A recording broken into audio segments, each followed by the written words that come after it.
The media is not giving you the full picture. The story they're reporting is that the January 6th Select Committee probe expands to Trump and top officials in a wave of demands. What the media has omitted, probably because they don't care, is that the January 6th committee investigating the insurrection, as they call it, is also seeking the communications of Trump supporters unrelated to January 6th. They're seeking information from a wave of Trump activists over their communications pertaining to Donald Trump's reelection from April 2020 until January of 2021. It's dark days, my friends. This is something big. This may be one of the darkest turns we have seen yet in modern history. I'm sure that, look, you can look at McCarthyism in the past, the list of names being put out. It is a dangerous, slippery slope. But you combine what we're seeing now with let's be honest. There's Kinzinger and there's Cheney on the committee. They're Republicans, but are they really Republicans? They never side with the Republicans or do much other than support Democrats. This is overwhelmingly a Democrat push.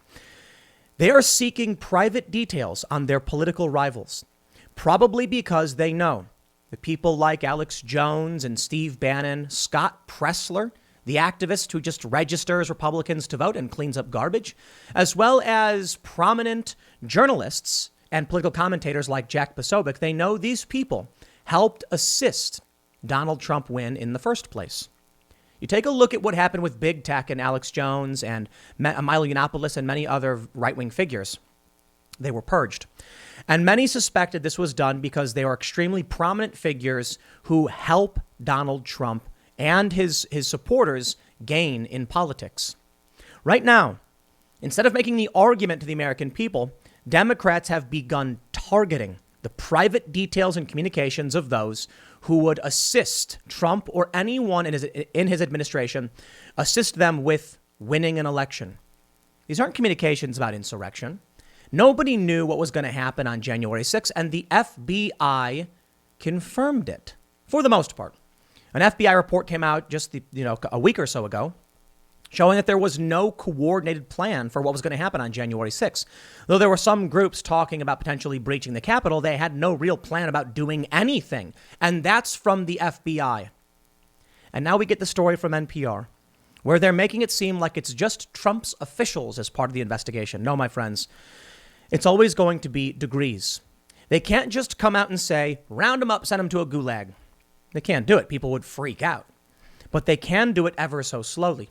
They can say, we want to see the communications between the Trump administration and these prominent individuals because it relates to January 6th. It doesn't. Some of these people weren't there, didn't promote the event, and had nothing to do with it. And the communications they're asking for go back to April of the year prior. No, they're doing this because it's the next degree. What do you think comes after? They'll get these communications. The communications will be leaked. Then there will be an uproar in the media, out of context statements, political pressure. We'll see more of these individuals get banned from social media and potentially criminally prosecuted as accomplices who aided and abetted an insurrection or planned or conspired. They will do everything in their power by any means necessary to shut this down. We saw what they were willing to do to Trump with the impeachments and the lies in the media and the accusations. Now you have some journalists claiming Biden is the press is worse to him than Trump ever was, claiming that, well, Trump had loyal conservative media and Biden doesn't have that in Democrats. He doesn't have that in the mainstream media, which he does. You see, they went after Trump with impeachments, with lies and smears. They deleted content of mine when I tried criticizing some of the fake news on more than one occasion. Now they're going to do the same by going after you, the Trump supporters. But they can't just go to Trump supporters just yet. Though they have referred, Michael Hayden, for instance, referred to Trump supporters as our Taliban. You can see where this is going. If every day they escalate the rhetoric. So what comes next? I think the next degrees would be obvious to people with criminal accusations, smears in media, debanking. We'll see. But let me read for you the letter. Let me read for you the news and break down what's happening and just remind you, these are dark times. This is one of the most shocking stories I have seen in my life. I understand there may have been worse things in the past, but I'm 35 and this is shocking. Last night we had Jack Posobiec on Timcast IRL talking about how he would resist this with all of his might and abilities. But now let's get into the actual nitty-gritty of what's happening. Before we get started, head over to timcast.com, become a member to help support our work and our independent journalism. We recently had a reporter on the ground in New York covering an anti-mandatory vaccine group. These are union workers. So if you want to help support real on-the-ground reporting and our journalists, as well as get access to Timcast IRL members-only segments, become a member. But don't forget to like this video, subscribe to this channel, share it with your friends. Let's break this down. Now, I want to stress, we did discuss this to a certain degree last night. You may have seen Timcast IRL talking about it, but I think, I actually want to go through the letter and read to you what they're demanding and why, and give you the breakdown of what this is. My friends, this is beyond McCarthyism. Now, NPR reports, January 6th Select Committee probe expands to Trump and top officials in a wave of demands. They say, the House Select Committee charged with investigating the January 6th attack on the U.S. Capitol has issued a wave of record requests targeting communications by former President Donald Trump and his top officials in the lead up to the daily riot. Why aren't they mentioning that they're targeting regular Americans? I think the most alarming name on the list is Scott Pressler. He cleans up garbage. Now, I literally mean that. If you're not familiar with Scott Pressler, he organizes community cleanups, going to cities like Baltimore, where he famously cleaned up one area and the locals thanked him for it. And then he registers Republican voters. His name is on the list. They're trying to seize his private communications between him and government officials. They say, it marks the most widespread list of demands since the siege, directing letters to 8 federal entities, including the National Archives and Record Administration, which is charged with maintaining records for past White House administrations. The demands could be followed by subpoenas. They target communications by Trump, former Vice President Mike Pence, and other top officials, as well as White House visitor and call logs related to the day of the attack. Other agencies also included in the wave of requests include the Justice, Defense, and Interior Departments. Except, why go back to April of 2020? I want to pull up the list, but let me read this quote. The Select Committee to investigate the January 6th attack on the U.S. Capitol is examining the facts, circumstances, and causes of the January 6th attack. Committee Chairman Benny Thompson, a Democrat, said in a statement announcing the plans. Our Constitution provides for a peaceful transfer of power, and this investigation seeks to evaluate threats to that process, identify lessons learned, and recommend laws, policies, procedures, rules, or regulations necessary to protect our republic in the future. The agencies have 2 weeks to comply with the request to turn over documents by September 9th, Thompson added. These are also renewed and expanded upon demands issued by other committees this year. The committee also encouraged the chief U.S. archivist, David Ferriero, to use his authority to expedite the requests. This is our first request for materials, and we anticipate additional requests as our investigation continues, Thompson's August 25th letter to Ferriero noted. In a statement, Trump said, the leftist select committee has further exposed itself as a partisan sham and a waste of taxpayer dollars, with a request that's timed to distract Americans from historic and global catastrophes brought on by the failures of Joe Biden and other Democrats. Now, I will stress, my friends, I did a segment earlier today.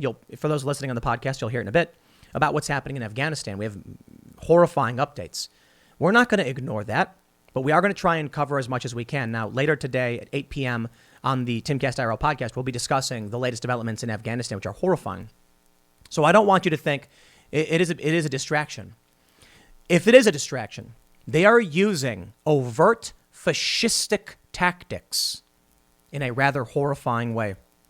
They say the committee also goes into communications from last year involving Trump officials and top Republicans who figured largely in presidential election results in various states, including Georgia Governor Brian Kemp, Arizona Governor Doug Ducey, and Texas Attorney General Ken Paxton. The committee also directed other agencies, such as the Justice Department, to turn over records linked with the attack and Trump to that day's violence, including the sharing of intelligence, Capitol security, and the role of efforts to overturn the results of the elections. The requests also target figures who have been charged with helping spread misinformation ahead of January 6th, including Michael Flynn, the former White House official pardoned by Trump, and Alex Jones. You see, they were spreading misinformation. Thus, they can get your private records. What's fascinating is that they're attempting to bypass the rights of the individual simply because their records may be in government archives. Now, here's the letter. This is the Select Committee investigating the January 6th attack on the United States Capitol. The Honorable David S. Ferriero, Archivist of the United States. They write, Dear Mr. Ferriero, the Select Committee is to investigate the January 6th attack on the U.S. Capitol, is examining the facts. So we did read this in the article. They say this is our first request for materials, and we anticipate additional requests as our investigation continues. Please produce this information to the Select Committee no later than September 9th, 2021. An attachment to this letter provides additional instructions for responding to the Select Committee's request. If you have questions, please contact Select Committee staff, blah, blah, blah. And they include some information for contact details, which is all public information. Document schedule. Pending requests. The Select Committee reiterates the requests made in the March 25th, 2021 correspondence from multiple committees of the House of Representatives, which the Select Committee subsequently joined, for documents and communications received, prepared, and sent between December 1st, 2020 and January 20th, 2021, relating to the counting of the Electoral College vote on January 6th. They say that must include all documents and communications relating in any way to remarks made by Donald Trump or any other person on January 6th, including Donald Trump's and other speakers' public remarks at the rally on the morning of January 6th, all calendars, schedules, and movement logs. Now, I'm not surprised they're requesting details on what happened on January 6th. That is not where I find what I find to be the most alarming.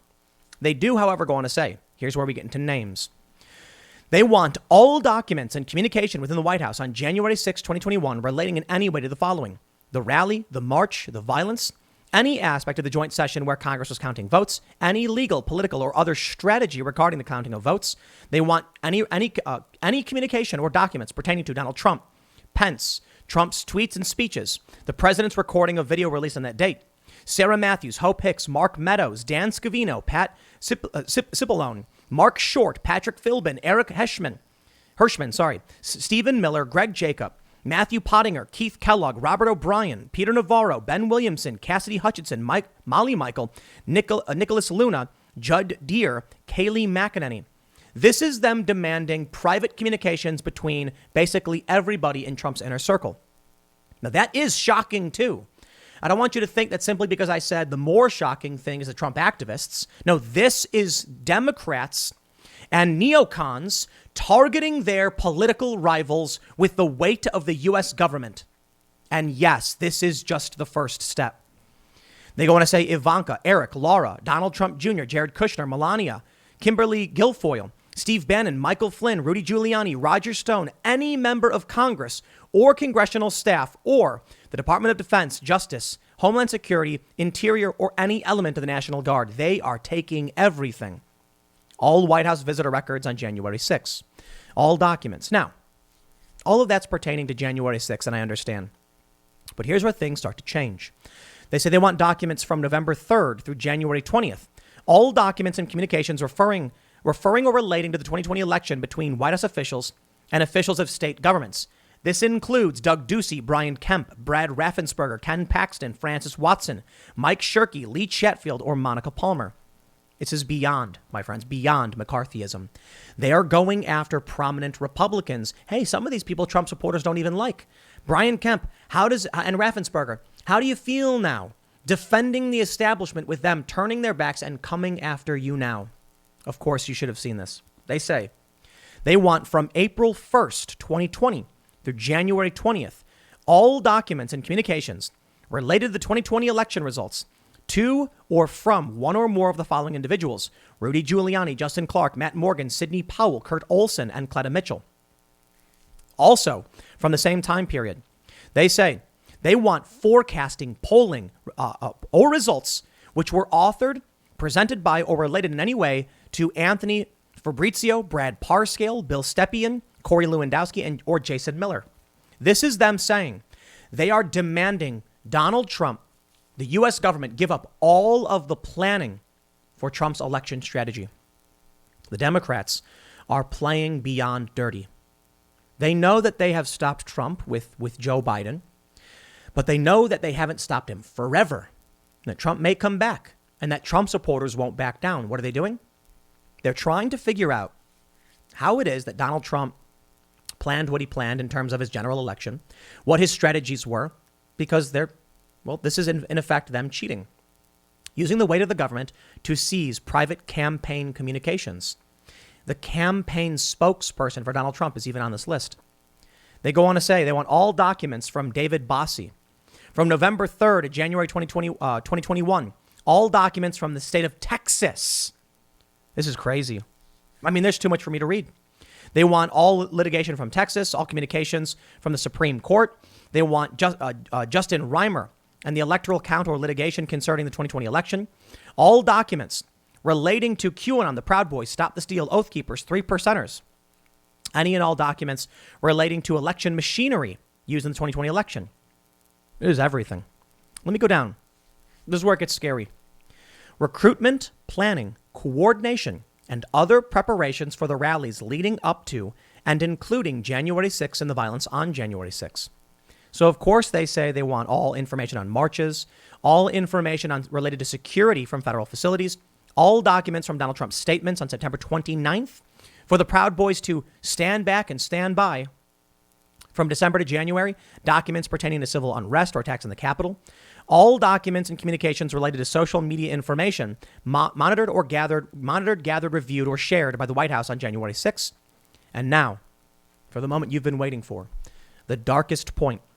From April 1st, 2020 through January 20th, 2021, all documents and communications concerning the 2020 election and relating to the following individuals: Cindy Chaffian, Greg Locke, Robert Patrick Lewis, Chris Lipp, Tracy Diaz, Alex Phillips, Bianca Gracia, Ali Alexander, Brandon Strzok, Rose Tennant, Ed Martin, Vernon Jones, Cordy Williams, Michael Flynn, Alex Jones, Owen Schroyer, Karen Turk, Scott Pressler, Rogan O'Handley, Christy Hutcherson, Gina Loudon, Jack Posobiec, Bryson Gray, Angela Stanton King, Brian Gibson, George Papadopoulos, Julio Gonzalez, Bernard Carrick, Mark Burns, Roger Stone, George Flynn, Tom Van Flein, Doug Logan, Katrina Pearson, Amy Kreimer, Dustin Stockton, Enrique Tarrio, Kenneth Harrelson, Caroline Wren, or Michael Codry.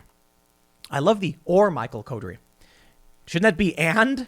Does this not then give them, say, okay, well, you named all these people with commas and then said or, so here's the one guy. Here's what you may have noticed. You may have recognized many of those names: Alex Jones, Owen Schroyer, Scott Pressler, Jack Posobiec, Angela Stanton King, many of them fairly obvious. Some of you may recognize many of the other names too, some I don't recognize. Many of these people had nothing to do with January 6th and weren't there. Many of them are just activists who have helped Donald Trump and supported him and provided a path for supporters to gather around and express themselves. This is the slippery slope. This is the chilling event. What they're trying to do is warn you. If you communicated in any way with anyone in government, these people, they're going to get your communications. And what if you said something that's not illegal or wrong or unethical, but maybe it's embarrassing? Maybe that's leverage on you now. Maybe you say, I don't want this. Maybe I'm scared. More importantly, maybe Scott Pressler was talking with, Trump Jr. or Ivanka about voter registration and their strategy for how to get more Republicans to vote. Now the Democrats will have access to proprietary campaign strategy from people like Scott Pressler, who basically just cleans up trash to help communities, and he registers Republicans to vote. There's probably going to be communications from him talking about their strategy for registering more Republicans, how they're doing it, how they're doing. They're going to get it all. Worse still is Jack Posobiec, who, as you may have seen yesterday when he talked about it, Jack Posobiec has sources in the White House. They want to know who is leaking information to the press. This is scary, my friends. Absolutely scary. They're going not just for January 6th. As you move down, they say Doug Logan, Mike Lindell, public remarks of Donald Trump, Bill Barr. But they're saying April 1st, 2020. Nearly a year of records. Donald Trump is fighting this. CNN reports Trump makes executive privilege threat as House committee seeks documents from agencies on January 6th attack. As CNN reports former President Trump on Wednesday threatened to invoke executive privilege in an effort to block the House Select Committee investigating the Capitol riot from obtaining a massive tranche of documents it's demanding from several U.S. government agencies, despite his successor having the ultimate say over whether the information can be shared.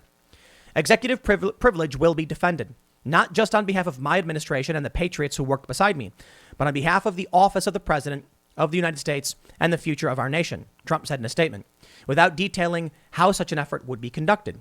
The Biden administration has already declined to assert executive privilege over some testimony related to January 6th, telling former Justice Department officials that they were free to provide unrestricted testimony. But the administration has not weighed in on whether the committees should have unrestricted access to records and documents from the Trump White House. I'd like to stress something. Doesn't Scott Pressler have rights? Perhaps, if they're going to issue communications, or if they're going to demand communications, the individuals on the other side of that conversation have a right to have their names redacted, or the things they've said redacted at the very least. Just because, honestly, it's tough. It really is. There are many circumstances where I think private individuals should not have that guarantee if you're communicating with public officials. If Donald Trump went and spoke with, Vladimir Putin, I want the transcript. I want to know what he said. If Joe Biden does the same thing, we want to know what he's saying. Now, of course, there's classified information. There's negotiations, things we don't know about. But there is a real challenge here. What's happening now is they're using, I would say, bad faith means to gain access to privied information in an effort to exploit the next election so that they can have the upper edge, so they can know the strategies, they can know the demographics. All of these things the Trump campaign pays for, they are going to seize for free. And you know what? I wouldn't be surprised if these agencies just say, you got it. Because they all hate Donald Trump. They all hate the Trump supporters. As I mentioned, Michael Hayden says Trump supporters are our Taliban, referring to the United States, which is insane.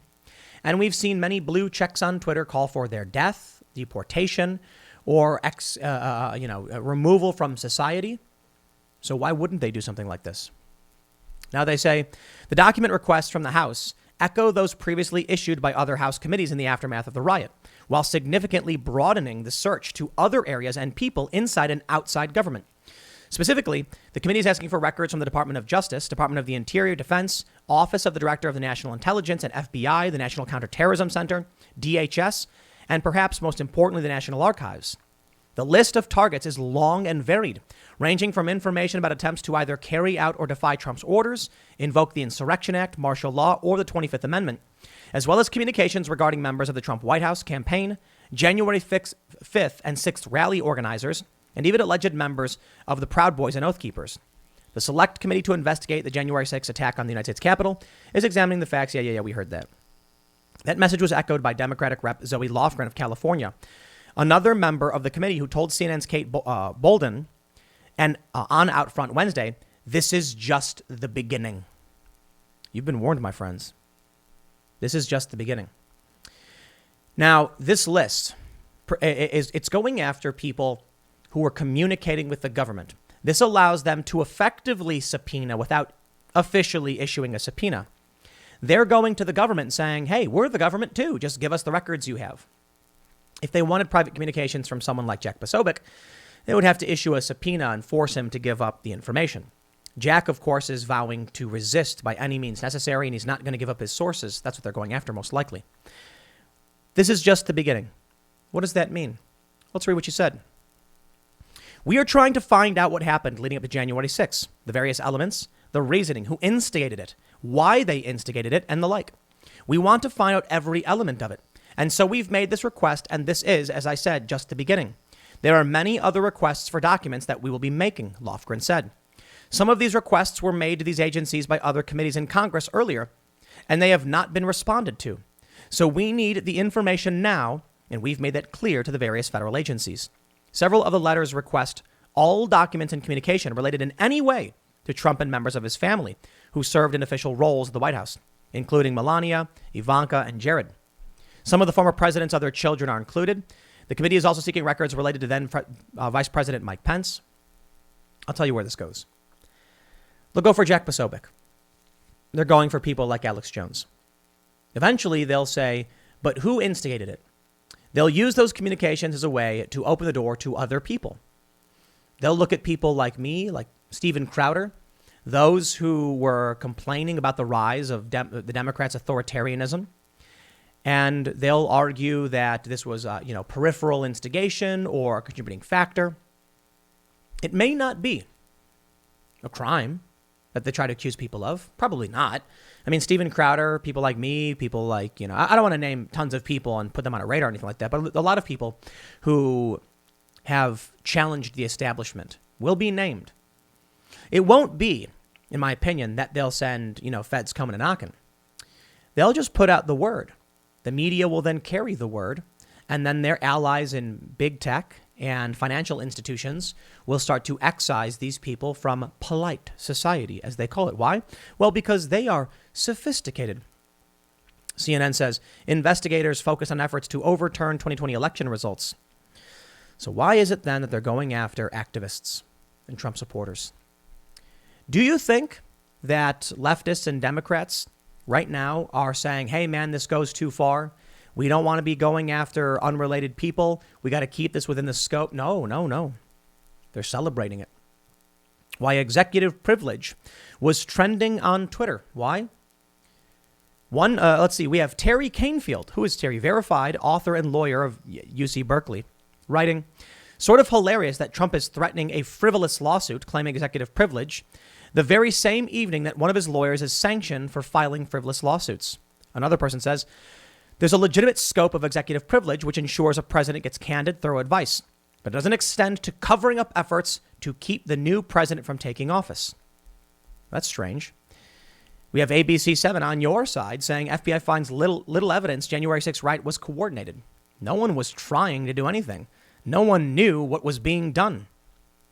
Chris Hahn, verified Twitter user, the aggressive progressive, says, executive privilege cannot be used to cover up a crime.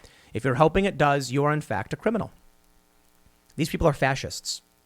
And I mean that in the actual literal sense. These are not the socialist types, although they do espouse many of these progressive values. No, these are the overt, authoritarian. Look, fascism comes in many forms. It doesn't necessarily mean authoritarian nationalism, though that is probably, that's the academic definition. There's also Mussolini's fascism, which is the lucrative merger of corporation and state. These are people who defend massive multinational corporations stripping your rights, celebrate the government trying to strip away your rights, coming after political rivals. Sure, you can call them communists, I guess, but I don't think they're actually communists. I think there are a lot of communists, some of them maybe, but for the most part, these people are just power-hungry fascists. They don't care about what the system is so long as the system grants them power. They're all saying the same thing. Brooklyn Dad Defiant, you know him, right? Funded, we'll leave that out of it, but you know who he is.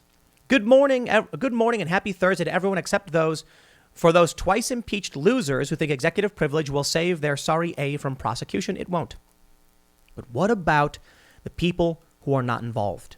What about the activists? This is where it begins. You heard it from that Democrat. This is just the beginning. Capitol Police officers sue Trump and allies over election lies on January 6th. The suit, which took a broad view of the riot's origins, was the latest effort to hold former President Donald J. Trump accountable for the Capitol attack, even though the FBI concluded Trump didn't plan it, Trump didn't incite anything, and there was no coordination. If any of those things were true, they would have charged so many people by now in the Trump administration or the Trump inner circle. They didn't. We're heading down the darkest path I can possibly imagine. But the night is always darkest before the dawn, my friends. Perhaps they will step too far. We've seen McCarthyism in the past. Blacklisting. It's going to start happening again. People will be unable to work, and it's wrong. I'm not a fan of it in the past. I'm not a fan of it now. People have a right to their opinions, a right to their activism. They don't have a right to riot at the Capitol. That I agree with. But the Democrats don't have the right to seize private communications of any of these people.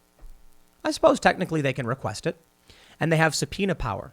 But what I mean to say in the moral sense, this is a violation of everything we should hold dear as Americans, and it is indicative of some greater conflict. They say to me, Tim, you're crazy. There's not going to be a civil war. I remember talking in 2018 to a conservative in D.C. saying, civil war is likely, in my opinion.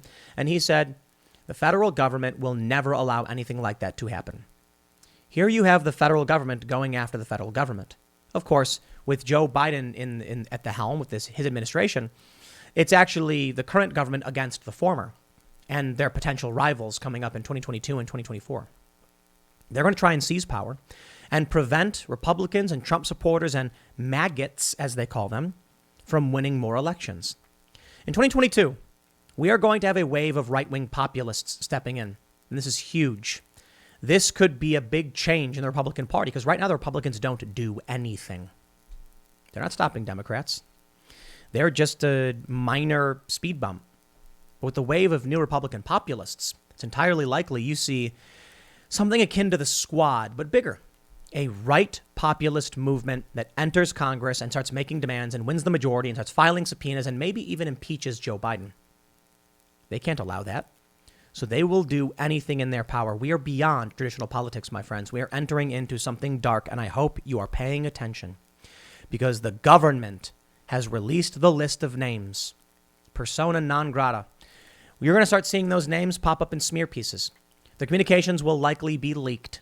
That'll be used as justification for more investigations because the intelligence agencies will read the regurgitated articles and then cycle it back around. That's when things get bad. I'll leave it there. Next segment's coming up tonight at 8 p.m. over at youtube.com/TimCastIRL. Thanks for hanging out, and I'll see you all then.